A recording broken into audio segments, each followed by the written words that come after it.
Welcome back, everyone, to the Council of Trent podcast. I'm your host, Catholic Answers apologist and speaker, Trent Horn. Mea culpa, my fault. A while ago, might even been a few months ago, I asked our patrons to submit their questions for an open mailbag episode here on the podcast. And now the episode has finally been delivered. But if you would like to, by the way, submit questions, if you want to take part in all the extra things that we have here, like our Catechism and New Testament Studies series, we oftentimes offer free courses, the Council of Trent mug that has my mug on it, a fancy Council of Trent mug to keep in your kitchen. That's always fun. All that and more, be sure to go and check that out at trenthornpodcast.com, where you can also comment on episodes, send us direct messages, and submit your questions for episodes like these. So let's jump right in. Here's the first one. You have spent a good amount of time on your podcast discussing contemporary politics from a clearly right-wing conservative perspective. Is there room in the Catholic Church for the politically homeless like myself? Or does First Communion come with a Daily Wire subscription? If only it did, right? No, I'm just kidding. I mean, this is always kind of hard when I talk about things on the podcast, right? Because everybody has biases. Everybody has personal views that they have. And you could try really, really hard to keep your personal views out of things, but they are going to come through often, even in subtle or indirect ways. And I think I allow my personal views on politics to come through, even in explicit ways here on the podcast. But I think in general, if you look at the episodes that I do, politics is usually something I only tangentially reference, or if I talk about politics, it's because a politician said something that relates to faith and morals directly. But I don't think it's no secret if you follow me, especially if you follow my social media. But even on social media, I don't post a lot on politics. Usually I'll comment on something that's going on in the world, but I try to keep things related to the faith. Because it's easy. It would be really easy. It's funny, actually. Someone did ask me, would you ever go work at the Daily Wire? I said, well, as fun as that might be, I mean, I appreciate the different Daily Wire personalities in different ways. That's not what I'm called to do. Now, some people might be called to talk about what is going on in church culture, right? People offer news and commentary on what's happening in the church. Other people are called into politics, to be a politician or to offer political commentary. That's not what I'm called to do. It does come up in my work from time to time, but I want to explain and defend the Catholic faith. The problem is the Catholic faith oftentimes intersects with issues in politics. Look at abortion, so-called same-sex marriage, issues of prudential judgments versus what the church teaches when it comes to doctrine. So this can come up. And I'm okay with some of my political views being out there, but I've tried hard to not make it a big part of the podcast. And I don't think it is. Also, I will say this. I even mentioned this. I did an episode on the end of Roe versus Wade with Cy Kellett recently. And that was for Catholic Answers Live. And on there, I was mad because I told Cy I was really sick of liberal Catholics who say they want abortion to stay legal. And Cy pushed back because he identifies as a liberal Catholic, though not liberal theologically, more politically. He'd call himself a Dorothy Day Catholic. And I said that's fine. This is my view about politics, all right? You can have any political views you want as long as you affirm the teachings of the church. That's it. As long as you affirm the church's teachings, there are going to be areas where there are judgments about, well, how do we fix this social problem? How do we address poverty? Some people want limited government answers. Other people want big government answers. We can disagree as Catholics about that and still be good Catholics. That's fine. But you can't be Catholic and side with particular liberal policies, like, for example, abortion being legal, redefining marriage. There are certain policies on the right that Catholics cannot support. I know some people who are more right-leaning who are extremely anti-immigrant. There are people who believe essentially in closed borders. Like the Catholic Church doesn't say open borders or closed borders. If you read the Catechism on Immigration, it's actually very measured and balanced in that response. So I would say to this person that no, obviously you can be a faithful Catholic and not be conservative. You might even be liberal in your politics. Just please affirm what the church teaches and definitely don't affirm the things the church rejects or prohibits. However, I will say this. I do have a little bit of a concern about modern day political liberalism, that there's something within it that it might be antithetical to our faith, or at least problematic. Gallup did, or maybe it was Pew. It was Pew or Gallup. I have the quotation here. I'll link to it below or the source. But recent large polling organization is Pew or Gallup. I want to say it was Pew. Talked about that the fewest number of Americans today believe in God than I think when they started actually recording this. That the number of Americans who believe in God is at 81%. I mean, that's still, it's better than being in the minority, right? But it used to be almost near unanimous in this country. So we are in a we're entering kind of a post-religious age, and that's concerning. So it said about 81% of people believe in God, but if you look at demographics, it changes dramatically. It says here, the groups with the largest declines are also the groups that are currently least likely to believe in God. So it talks about the groups that had the most decline in belief in God. They're also the groups that have the lowest level of belief. And which groups are those? It includes liberals at 62%, young adults at 68%, and Democrats at 72%. So if you identify as politically liberal, only a third of those only 2/3 of those who identify politically as liberal believe in God. And then goes on to say, belief in God is highest among political conservatives at 94% and Republicans at 92%, reflecting that religiosity is a major determinant of political divisions in the U.S. Now, I'm not saying that if you're not a conservative, you're going to be some wild-eyed atheist or something like that. That's not what I'm saying. But I think we need to explore this a little more and ask why is that the case? Why is it that people who identify as conservative are almost all of them believe in God, like 94%? The people who identify as liberal, there is a large chunk of people who do not believe in God. Maybe there's a positive reason or a negative reason. I'm not sure. I mean, some people might say, oh, well, that means political liberalism is something that's more friendly to people who don't believe in God. Okay, well, I want to be friendly to people who don't believe in God either, but more than being friendly to them, I want them to believe in God. I want them to believe in the gospel. I want them to be saved. I want them to be a brother and sister in Christ. So that's why I have some concerns that while you can be a politically liberal Catholic, I wonder about the alliances that are involved. I just wonder. But to reaffirm, I want to help people defend the faith, whether you're politically liberal, politically conservative, libertarian, what have you. I want you to be able to defend the Catholic faith, and I want us to always put our faith first. Faith before party. Principle before party is what we should always do. And you could be a Catholic, once again, any political party, as a political thought, I should say. There's some parties that are cuckoo for Cocoa Puffs. But and I don't want to restrict it just to party membership, because you could have political views and not belong to a political party, right? You could be independent. But I would say this, you can have a wide array of political views.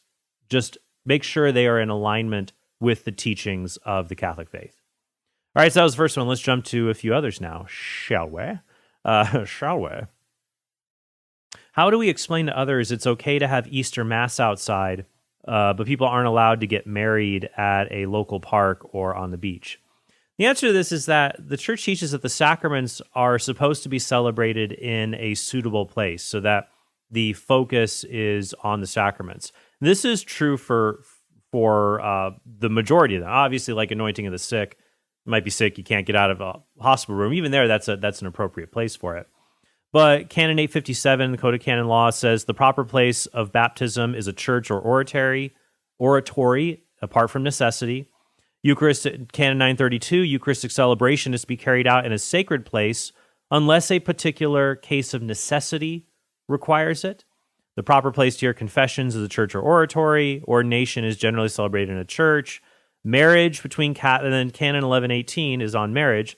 A marriage between Catholics or between a Catholic party and a non-Catholic baptized party is to be celebrated in a parish church. It can be celebrated in another church or oratory with the permission of the local ordinary or pastor. The reason for this is you want the focus to be on the sacrament. That if even when you celebrate Mass outside, the focus is on the sacrament. The focus is on the fact that we are watching the sunrise on Easter because our Easter hope began on sunrise on Sunday at sunrise at the beginning of the morning when the women went to the tomb. So our focus is on the risen Lord who is present to us now in the Eucharist, who, when the sun rises, the sun rises. A little play on words there. So you still have the focus. But getting married, to say, well, why do you want to get married on a beach? Because it's so pretty. It's pretty. It's pretty. You want to get, then the focus is that marriage is reduced to the wedding rather than something that Christ has raised to a sacrament. And we got this all the time when I worked at the Diocese of Phoenix in the marriage office. There was always a request, can we get married outside? And the answer is probably not.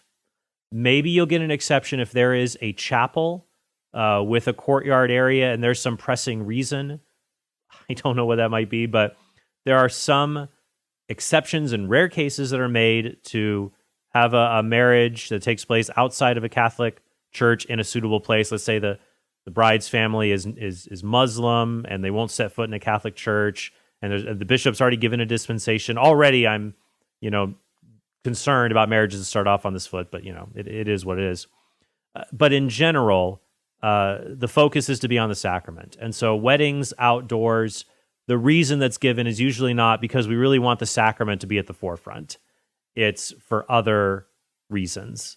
I remember once, actually, I think someone said, could we do a medieval themed wedding or a Star Wars themed wedding in church? No. But you can do a reception, have at it. Do whatever you like at the reception. That's the place where, within reason and morality, of course. But, that's the important thing to understand there. Let's see here. How do we demonstrate our pro-life belief when we don't support the circumstances the baby was conceived? A very good friend of mine has shared she's in a polyamorous relationship. Oh boy, that means more than two people. And having a baby by a random donor outside the relationship. Oh goodness. Okay. I can't support several of these choices. Yeah. But I want to let her know I genuinely care about this new baby without condoning her actions. Now, these are going to be hard situations. I think this reminds me of what do you do when you have a relative who identifies as gay or lesbian and is in a so-called marriage with someone else? How do you have a relationship with them without endorsing this disordered relationship? In that example, I always tell people focus on the individual rather than the arrangement that is sinful. So if you have a friend, or let's say you have relatives, and they're in a same-sex relationship, instead of getting them a present at Christmas for them as a couple, get them each individually a present to affirm them. Don't refer to them as the Johnsons or something like that. Affirm them as individuals, created in the image and likeness of God, without affirming their arrangement. But I will say this, eventually, they should know at least where you stand. And, it's just a process of keeping the lines of dialogue open. Would you like to go to Mass with me? Would you like to go to confession? Would you like to watch this documentary on the church and same-sex relationships? And just tell me what you think about it. And be prepared the friendship might wither, honestly, or the relationship might be strained. Because where we derive our friends and family should be the source of spiritual strength. If they're so far removed from us, it's a place where we are tried. And so, I don't want to spend a lot of time with people that try me. I want to be fortified. Doesn't mean I'm not saying you should cut people off like, you're done to me, you're dead to me. No, but we should understand that in these relationships, our goal is to witness, to be good, primarily to be good examples. And so sometimes we could say, like, let's take in this case, say, wow, I'd love to give this baby a little present, here, I got this for the baby, but to say, hey, you know what, I am going to tell you this. I think it's sad that this baby is not going to know his real father. I do think this is a very sad thing, but I want to help you love this child. But I think what you're doing is very sad. And so there, notice these are the toughest things, right? Jesus said, no prophet is accepted in his own home country. When we talk to friends and family and we express these disagreements and differences, there's going to be that friction. So we have to find an artful way to be able to share that with others so that they, at the very least, know where we stand, and we can always call them into a dialogue to be closer to the truth. So I would just say avoid the appearance of scandal. Like, I'm not going to go to a baby shower for a weird relationship like this, a disordered relationship like this. But, babies need help. They didn't choose to come. A baby didn't choose in this situation to be born of a polyamorous relationship. That baby didn't choose any of this. So if somebody can be an advocate for that baby and be a positive influence in their life, hey, that's great. Just balance all the other elements that are involved. Don't cause scandal. Don't affirm the relationship as is, the arrangement, I should say. but focus on the child as an individual. Let your opposition be known graciously and be open for the dialogue, and hopefully God will move their hearts to have that dialogue with you. Let's see here. What else we got? You have talked about how you are favorable to the idea that the brothers of Jesus refer to his stepbrothers.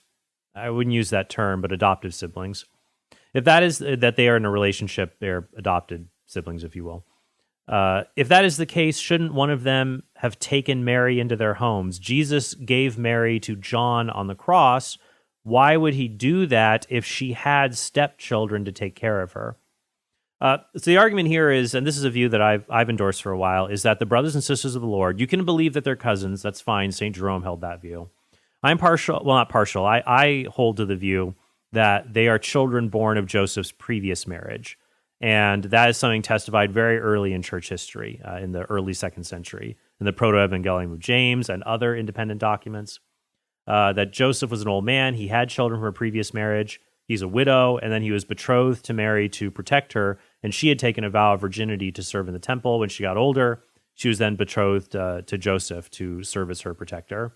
And so when Jesus is born, there are other children who are sons and daughters of Joseph. They are not sons and daughters of Mary. So then, all right, well, why didn't John entrust Mary to her stepchildren? Remember, I don't like using that term. It's anachronistic. That wasn't really the term they would have used back then.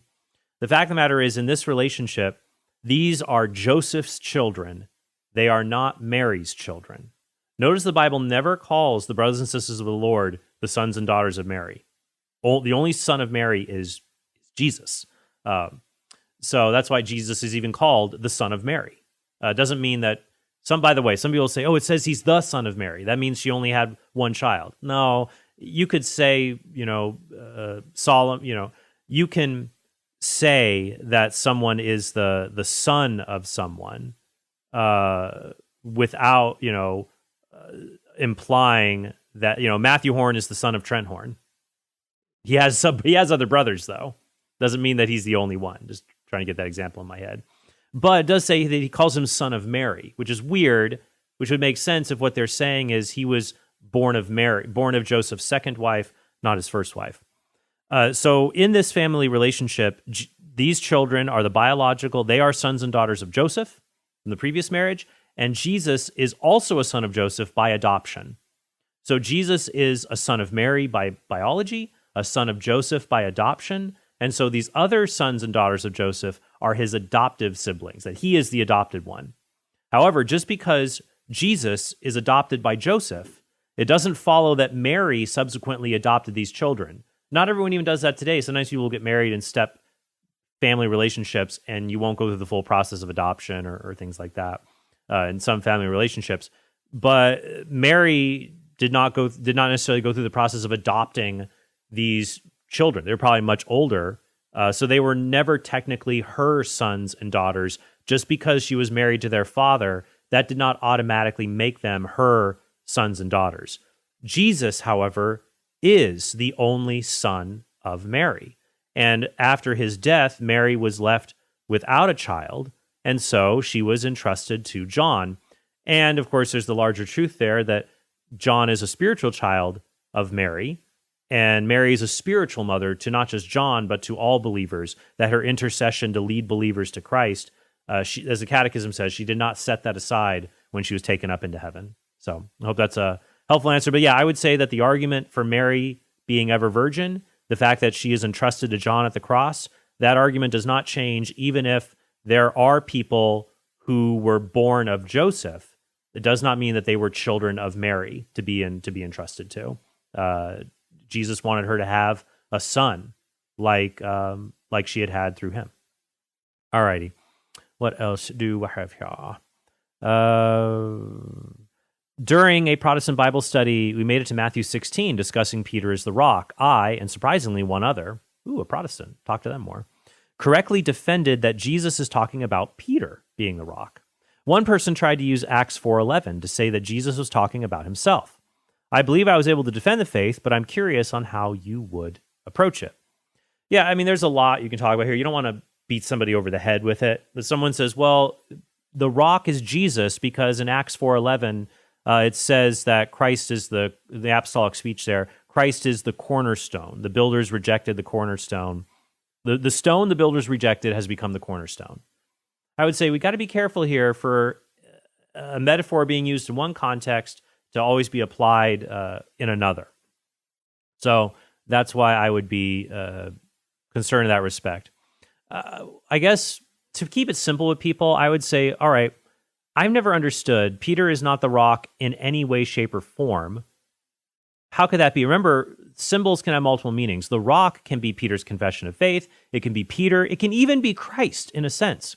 St. Gregory of Nyssa, for example, I don't have a citation right off the top of my head, but St. Gregory of Nyssa said once that Peter is the rock because he clung to the rock, which is Christ. So you can have multiple layers of the metaphor here. The point is not that the rock can mean something else. It can refer to Christ or to Peter's confession of faith. The point is it also refers to Peter. It also includes Peter. So a Protestant who wants to argue against the papacy has to say that Peter cannot be the rock. And I would say that doesn't really make sense, because why would Jesus change Simon's name to Peter if he's not the rock? Simon, son of Jonah, blessed are you. You are rock. Just kidding. You're not really rock. I am the rock that we built on the church. I changed your name to rock because you're not the rock. It just doesn't make a lot of sense to me. Peter is the rock in some way. You look at Craig Keener, Oscar Coleman, you look at D.A. Carson, you look at all of these Protestant biblical scholars, they'll agree the rock is Peter in some sense. What that means, people will debate. But it's very clear that Simon's name is changed to Peter. It's certainly a play on words. He's the rock upon which the church will be built. Last question. Have recent events influenced how you view Disney? I would like to take my kids to Disney World in a few years, but I have reservations about supporting a company that is actively promoting anti-Christian values. Oh, yeah, it is unfortunate. I enjoy when Disney does things well. I love classic Disney films. I enjoy going to Disneyland. I like going. I did a video once where I went there and did 50 rides in one day. That was a fun challenge. They do things artful and well. And so they've always been involved on the wrong side of the culture wars. Like they've had the gay days at Disneyland for decades. So when I had my kids, if I took them to Disneyland, I'd just check the calendar. Is it gay day? That's basically what they call it. I don't know if they can call it that anymore. LGBTQIAI 2SP day. But I just wouldn't take my kids on that day. But otherwise, it's fine. But if it keeps beating me over the head, I don't like it. They're testing my patience now with Pride Month, but and that's over. But during Pride Month, it's like that's all over the Disney Plus thing. I might just get rid of this. But then if I got rid of Disney Plus, I'd have to play with my children and read to them. Tough call. Very tough call. No, that's just a little, it's a fun treat for them. I grew up on TV and I turned out fine. My kids should be okay. But I'm always I don't let them have free reign. I pick specifically what they watch. And usually I only let them watch the shows that I watched as a kid. And I think that's fine for them.